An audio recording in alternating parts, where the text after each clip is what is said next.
Hello collectors, and welcome to my review of the Ultra Act Ultraman Renewal. This figure has been released count 'em, 4 times, and some still haven't made up their mind about him yet.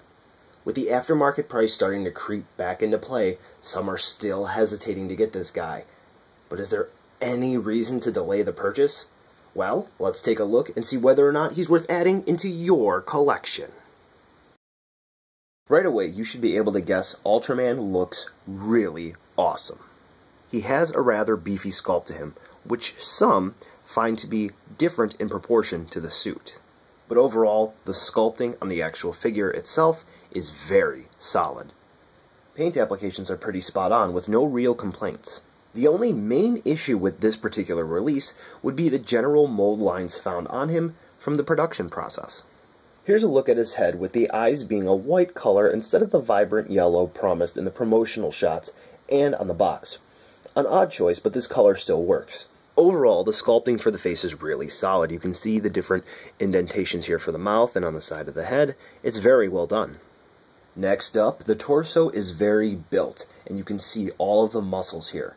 The paint is nice and clean too, with no complaints at all. Here's a look at the back of Ultraman, where you can see the perfectly clean paint lines. Though at this point, I would like to bring up that mold line issue I made mention earlier, and you can really see this on the elbow joints here. Focusing in on the arms, the trend of the nice, clean paint applications continues, though again, you can clearly see the mold lines on the arm, following down straight from the bicep and onto the forearm. Moving down to the legs, as you can see, paint application is very nice and clean with the red stripes here. But unfortunately, be careful with your Ultraman, because if one of the joints is stuck, that means that paint dried. Yeah, unfortunately here, paint dried in the thigh. So when I went to go move the upper hinge for the knee, there was a nice snapping sound, and, well, I freed it up. It's a bit of an issue, but I guess that's something that just comes with the production process. Not really a big deal, since I can just take silver paint to it, or just, move the knee back in place, but still, small things like that I don't think should happen.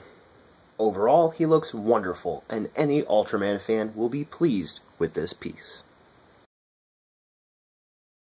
If you're familiar with the SH Figuarts line, or you have other Ultra Acts, then you should know exactly what you're getting with Ultraman here.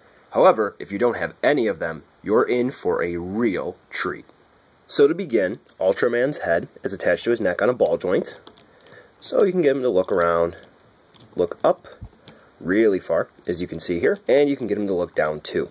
Now the actual neck is attached into the body on a ball joint too, so you're going to be able to get just a little bit of movement out of there, but not too much. The shoulders are attached into the body on a ball joint, so you can get lots of movement there, pretty much no restriction at all, as you can see. He's designed very well. And the shoulders feature a hinge joint, so this way you can move the arms out to the side like so. Now, most humanoid figures from Tamashii Nations feature a bicep swivel, which would be right around here, and later Ultra Acts would usually have a cut here in the arm, so this way you could swivel it around. But instead, the bicep swivel is found in the shoulder, so though not a true bicep swivel, it acts exactly like one. The elbows are on a double hinge, as you can see here. 2 points of articulation, which is pretty sweet. And then for the wrists, you have the ball hinge or double swivel combo. So you can get the hands to swivel around and spin whichever way you would like. Now what's interesting here is that Ultraman's hands are attached on a peg that sort of looks like a ball joint, and it's not really a true ball joint. So if you want to get actual movement out of the hands by themselves, you're not really going to get too much movement there, but, I mean, really, the wrist joint will take the brunt of the work. Ultraman's main body features 2 points of articulation. One would be the ab crunch on a ball joint. Spin it, twist it, turn it, do whatever you would like here. As you can see here, the back fin, or zipper, whichever you would prefer to call it, you get a pretty decent bend there.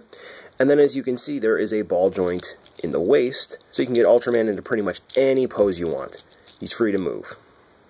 Moving down to the articulation in the legs, there is a hinge right here in this region here, which allows you to pull Ultraman's legs down right at the hip area, like so, if you need to. And that, coupled with a ball joint here in the thigh, allows for Ultraman to really move his legs around. So with that pull down, you can really get him to spread his legs out. And as you can see here, the socket for the ball joint in the hip, it actually plugs in to the thigh, allowing you to swivel it forward and rotate it just like so.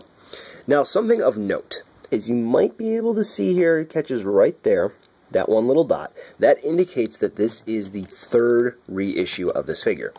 Now, prior to this, I have heard nothing but complaints from people about this particular Ultraman having very, very loose hips, and as you can see here, not loose at all on mine. So if yours has 4, 3, or 2 dots on the foot, that means you have an earlier issue of this figure, so you may have loose hips. So if you don't want loose hips, and you see that there's a 1, then you're good to go.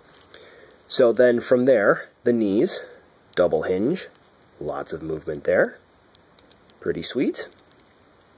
The ankles, same sort of joint for the wrist. You're going to be able to get it to swivel around as much as you want, and you're going to be able to get that ankle rocker motion. So if you want to pose Ultraman dynamically, you're going to be able to do that.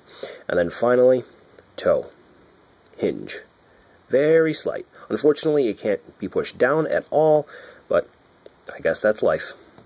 So if you're not able to tell, Ultraman's articulation is pretty sweet, because there's no odd shapes on his body, such as shoulder pads or an emblem somewhere on his chest. There's no restriction of the articulation, and it really shines in this particular design. Now, for accessories, Ultraman could come with a ton of different ones. Throughout his history, he's used quite a few different attacks. However, what we get with this particular Ultra Act is pretty solid, and I'd say it's enough to make this the definitive Ultraman action figure. Starting off with Ultraman's back, there's this little plastic piece up here by his shoulders, which you can just easily pull out like so. See, there's a little hole in there. I believe this is for the brother's mantle, which I do not have, and I don't plan on getting it. So, yeah, that's just where you put it in.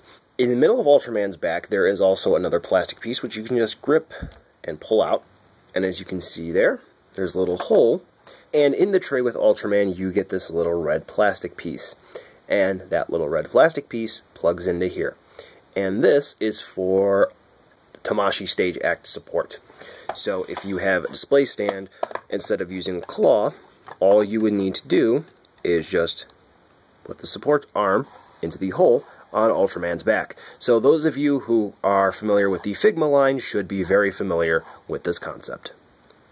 Next up, Ultra fans should know that his color timer is not always blue. And what you can do is you can just grip it and you can pull it out. Helps if you have nails, because it can be really tricky, like so. And on the inside there, you can see there's a screw. And you get a red color timer replacement part. It just pops in, like that. Next up, what Japanese hero action figure would be complete without the different hand parts?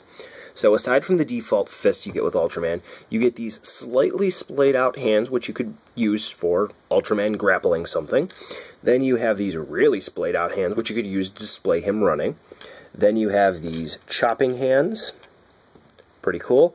And then you have the infamous peace, victory, or British middle finger hand piece. And swapping them out is super easy to do. As I showed you in the articulation section, grab the hand, pop it off, take the new hand with the hole right there by the wrist, and just work it on. It can be a little bit difficult, but just keep at it, and you will eventually get that hand on. Moving on to the actual effect parts, 2 of Ultraman's attacks are included with this release. One of them is the Ultra Slash. As you can see here, it is a chopping hand with a blue spiral disc of death attached to it, and it's pretty difficult to catch on my camera, but you can see it right here. I don't know if this is poor quality control or mold degradation, or there's another spot here. There are random black spots within the translucent blue plastic on mine, which, yeah, doesn't necessarily look the best, but, I mean, for some, I guess it would just be nitpicking. And Putting this on Ultraman is super easy to do because it's just like swapping out a hand. All you have to do is grab the hand on the right arm, pop it off, and with the exposed hand peg, all you have to do is just pop the hand on, and now Ultraman is ready to slice up some bad guys. The last attack which comes with Ultraman is the Specium Ray. Yes, very nice. Definitely an improvement over the first release all the way back at the start of the line. And putting on is just like the previous part, which it's just a simple hand replacement. So all you have to do is just grip the arm, pop the hand on like so. Be careful because it can be difficult to get a firm grip on the Ray part while you try to pop the hand on. As you can see here, I'm sort of struggling with it. But once you do manage to pop it onto the wrist joint, you'll finally be able to display Ultraman in his classic attack pose. Finally, in terms of effect parts, you get these two ground bursting parts. I'm not sure if these have a technical name to them, but they're pretty awesome. And in the promotional pictures, they're shown to be used with Ultraman running, but really, the uses for these are only limited to your creativity. As you can see here, they're made of a nice translucent plastic with some black paint on here for rocks, perhaps. And using them, I mean, like I said, it's entirely up to you. But these parts just so happen to be molded in such a way in which they just fit Ultraman's feet correctly. So, as you can see, Ultraman pretty much comes with all of the absolutely crucial accessories to be a nice packaged release. Now, there are other accessories and effect parts which come with other releases you can use with this Ultraman, but I don't have them all. So if you really want to get the ultimate, absolute, definitive Ultraman with all of the effect parts and accessories, this is definitely the one for you if you're an Ultra Act fan. When it comes to sizing, Ultraman is, well, just a little bit more than 6 inches tall. To start things off, here is Ultraman alongside NECA's Godzilla offerings. Up next, here is Ultraman alongside some of NECA's Pacific Rim offerings. Here's Ultraman alongside some SH Monster Arts. Continuing with the Kaiju, here is Ultraman alongside some Ultra Act Kaiju. And finally, here is the Ultra Act Ultraman alongside some other Ultra Act Ultras. So as you can see, if you have a good idea of how big Ultraman is, chances are you're going to be able to sneak him into your display very well. So, buy Ultraman now, skip him, or wait for a deal. Sculpt and paint-wise, he's great. Not perfect, but very damn close. Articulation is everything you could ask for. Specifically, for the 4th release, there are no issues, though the initial release and the first 2 reissues have widespread reports of loose hips. Accessories are nice, and there are other releases in this line which come with accessories for this Ultra, so you have plenty of display options. Overall, I really enjoy this figure. With the 3rd reissue, you would think everyone who wants him has him, but they don't, because the aftermarket price is once again setting in, and there are people complaining about not having him. If you like what you see, don't delay. I suggest getting it before you're paying way too much.